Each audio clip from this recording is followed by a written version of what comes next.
legal status, pwede po tayong hindi maging makasalanan. Pwede po tayong legally i-declare na matuwid.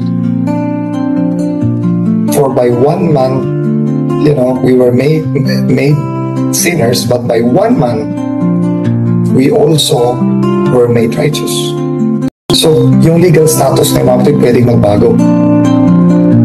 Tapos yung pagsalangsang natin, pwedeng mabago yun, hindi ka na sumasalangsang. Pero it doesn't mean kung hindi ka na sumasalangsang, hindi ka na makasalanan. By action, pwedeng hindi tayo makasalanan. By legal status, pwede tayo hindi makasalanan. Pero huwag mong babaguhin yung fact na by nature, we are still sinners. Pero we can be sinners and yet not sinning. Pwede tayong maging mangga nang hindi nagbubunga ng mangga. Papatawa talaga ako dito sa mga mangangaral natin ito. Talagang puro kabaklang aral ng ating maririnig. Ano ba yung kabaklang? Yung gray? Di ko maintindihan Kaya niya, yung conclusion niya sa kanya sinasabi, pwede kang maging mangga, na hindi nagbubunga. Pwede kang hindi magbunga ng mangga. Meron bang ganun sa Biblia? Ano kanyang pinagbatayan niya? Alam na ng mga kapatid yan, na yung mabuting punong kahoy, siyempre mabuti ang bunga. At yung masamang punong kahoy, hindi naman magbubunga ng mabuti. Alam na, kahit na hindi natin basahin, alam yan ng mga kapatid. Saka walang ganun sa Biblia, Talagang kung anong puno, yun ang bunga. Hindi pwedeng magbunga ng santol, yung mangga. Hindi ko alam kung anong klaseng turo meron itong si Brian Tolentino na ito, Kung anong... Pwede naman yun, yung sinasabi niya na pwede tayong maging mangga, pwede hindi magbunga ng mangga. Pwede namang hindi ka magbunga. Kaya lang, yun nga, alam naman natin yung puno na walang bunga, susunugin din. Anong gusto kaya nitong ituro sa mga kapatid? Na pwede kang maging mangga na hindi ka magbunga ng mangga. Sa sobrang tatalino ng mga ito, Sa lalaki ng ginastos sa pag-aaral, kaya ako'y naisip ko nga talagang sayang lang ang ikapo ng mga kapatid dito. Hindi pa binigay sa mga dukha. Wala Mga ganyang aral Tapos ano pa ang sabi niya? Huwag mo daw babaguhin yung fact na ikaw ay sinner. Pwede kang maging sinner, but not sinning. Hindi ka rin nagkakasala. Meron bang hindi nagkakasala na sinner na makasalanan? Huwag mong babaguhin yung fact na ikaw ay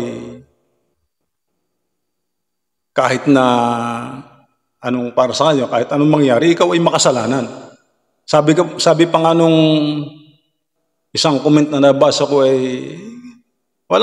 talagang ang tao ay makasalanan. Hanggang sa mamatay ay makasalanan. Ayun din ang paniwala nung isang pastor na si Ryan Martinez. Hindi mo raw pwedeng baguhin. Ikaw ay makasalanan talaga. Totoo naman iyon. Bakit? Kaya ko bang baguhin ako na ako'y hindi makasalanan? Huwag mo raw babaguhin. Hindi naman talaga kayang baguhin ng tao. Ang sabi ng Biblia ay makapagbabago ba ang Etiope ng kanyang kulay? Makapag-aalis ba ang Etiope ng kanyang batik? Hindi. Talagang wala tayo. Kahit hindi mo sabing huwag mong babaguhin, hindi mo talaga kayang baguhin. Pero ikaw ba'y duda sa dugo ni Kristo? Bakit palagi mong sasabihin at sasaksak sa isipan ng mga taong huwag niyong baguhin? Lagi niyong isipin kayo'y makasalanan. Bakit ganon? Huwag niyong babaguhin yung fact na kayo'y makasalanan. Si Kristo na nga ang may sabi. Bakit mo ipipilit pa yung iyong ikaw ay makasalanan? Duda ka ba? Kayo ba'y duda sa dugo at sakripisyo ni Kristo? Sabi sa Galacia, sapagkat ang mga binautismuhan kay Kristo ay ibinihis si Kristo. Kapag ibinihis sa iyo si Kristo, ay hindi na tinitingnan ng Diyos ang iyong karumihan, ang iyong pagiging makasalanan, ang iyong pagiging sinner. Bagkus ay ang nakikita sa iyo ng Diyos ay yung kaluwalhatian at katwiran ng ating Panginoong Hesukristo na ibinihis sa iyo. Bakit sasabihin mo pang huwag mong baguhin yung fact na ikaw ay makasalanan? Hindi naman ako bumago. Ang Diyos ang may gusto noon. Ang Diyos ang bumago sa ating sa mga tao, sa mga mananampalataya. Aklat ng Korinto, 6:11. At ganyan nga ang ilan sa inyo, ngunit, ang sabi, nangahugasan na kayo. Binanal na kayo. Inaring ganap na kayo. Sa pangalan ng ating Panginoong Jesucristo at sa Espiritu ng ating Diyos. And yet, sasabihin mo, makasalanan pa rin. Sinner ka pa rin. Talagang ang tigas ng ulo ninyo.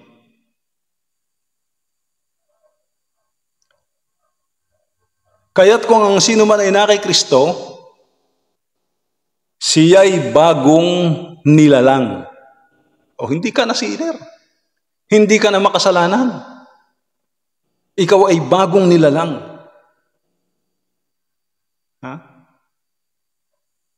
Hindi ka na sinner kung ba't righteous. Ikaw ay inaring ganap. Ganap ka na sa harapan ng Diyos. Anong klase bagang mga turo niyo? Bakit ang inyong ididiin ay huwag niyong baguhin ang fact na kayo ay makasalanan? Makasalanan hanggang sa mamatay, makasalanan. Talagang duda kayo sa dugo ni Kristo na siyang nag-aalis ng kasalanan ng sanlibutan. Hindi na tayo makasalanan. Through Christ ay tayo'y inaring matuwid ng Diyos. On that very moment na tinanggap natin si Kristo, sabi, hindi ko na tinitingnan ng inyong mga karumihan. Ang inyong mga kasalanan ay hindi ko na alalahanin pa.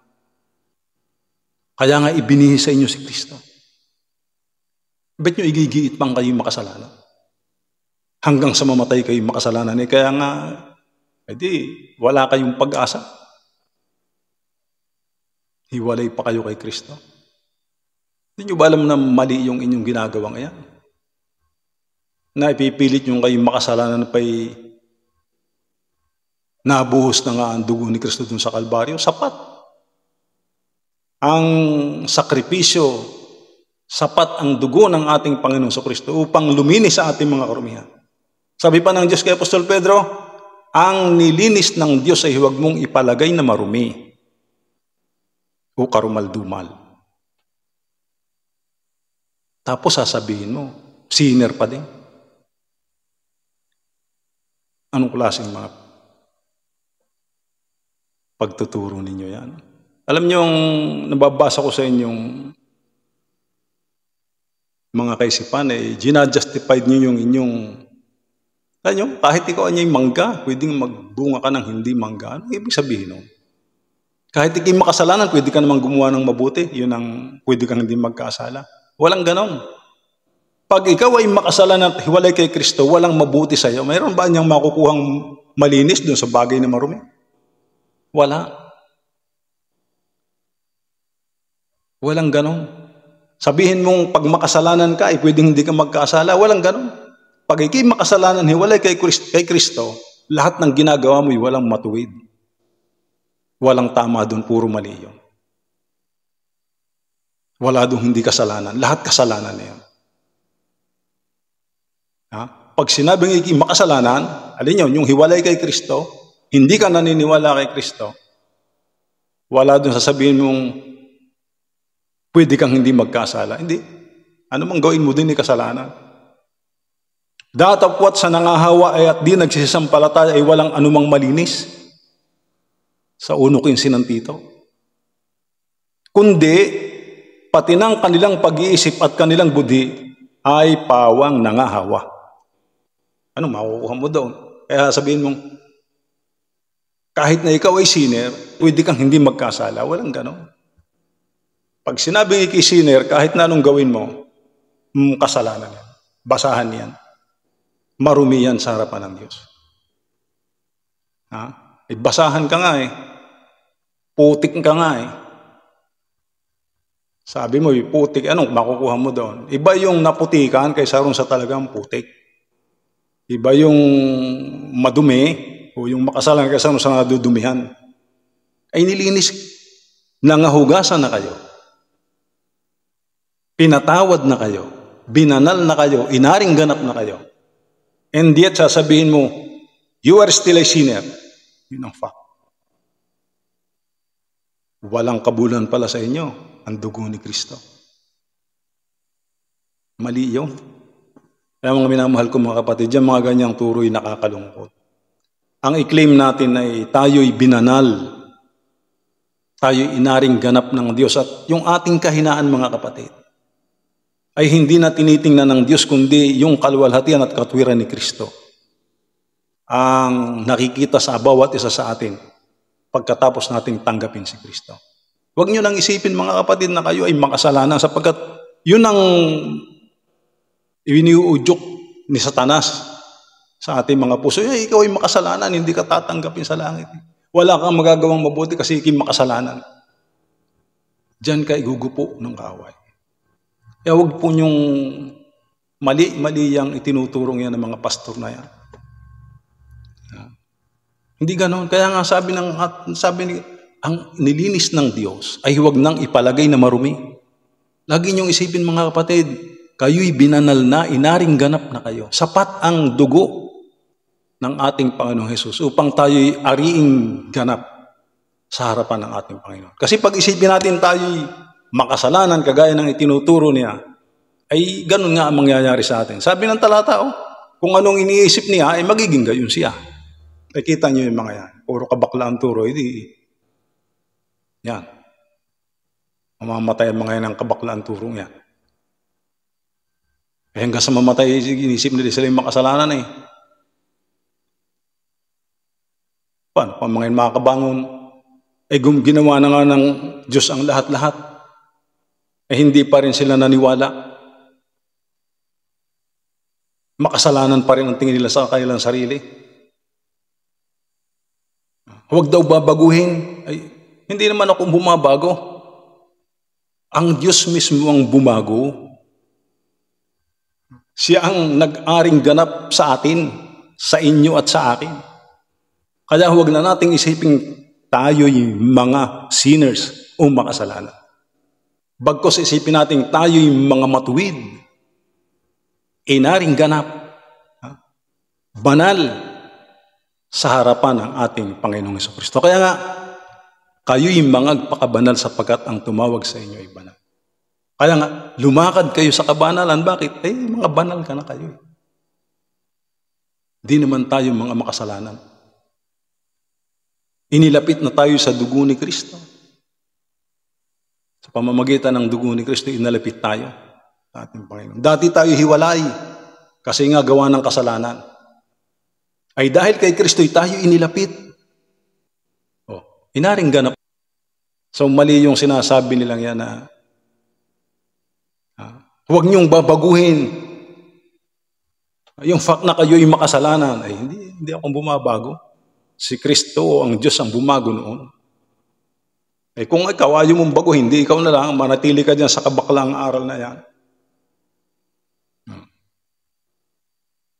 Eh, mali ang itinuturo ng mga yan, nakakapagpahina sa mga kapatid.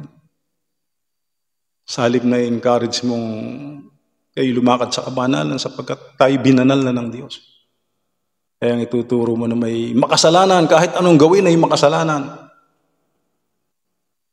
Sablay na turo, turo ni Satanas yun. So sana mga minamahal kong mga kapatid, mga kaibigan, magkaroon lang kayo ng pagbubulay-bulay. Ano? Kayo po ay binanal na, nangahugasan na, inaring ganap na. Kaya huwag na nyo nang ipalagay ng kayo ay marumi o karumalduman. Sapat ang dugo ni Kristo upang tayo'y maging karapat-dapat, maging banal, maging matuwid sa harapan ng ating Panginoon. Ang sino mang binautismuhan kay Kristo ay ibinihis si Kristo. Kaya't naway si Kristo na ang makita sa ating buhay. Si Kristo na ang maghari sa bawat isa sa atin. Si Kristo na ang manguna upang kung siya'y mahayag sa mga lapap ng langit, ay ating makamtan yung kalubusan ng kanyang pangako na walang iba kundi ang buhay na walang hanggan. Ang pagpapala naman ng Diyos ang palaging sumaatin, ngayon at magpakailanman, sa pangalan po ni Jesus.